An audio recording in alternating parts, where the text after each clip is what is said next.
Hello and welcome to the next episode of IGN gave this a 7, but is it really though? And this is actually going to be a kind of complicated one. So I'm gonna... right, for anyone who doesn't know, these are never actually what people might expect them to be. That I'm not doing a shot at IGN, like I'm not taking shots at them or anything like this. The whole point is these are poking fun, tongue-in-cheek with the meme of IGN gives something a 7, and they give a lot of 7s to a lot of things, and usually it's because the rate game's good, and their 7 means good, and it can anger a lot of people when a game is beloved or something that has wide critical acclaim.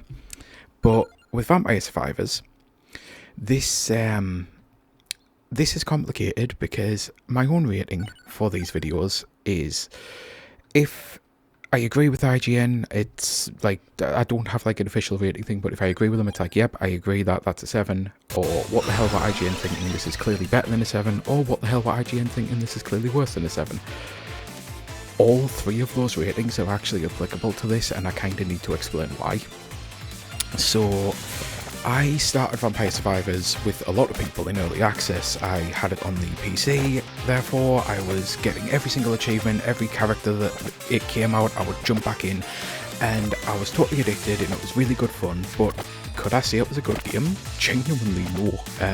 If anything, I think this is when IGN reviewed the game, and I think a 7 was actually too generous, to be honest.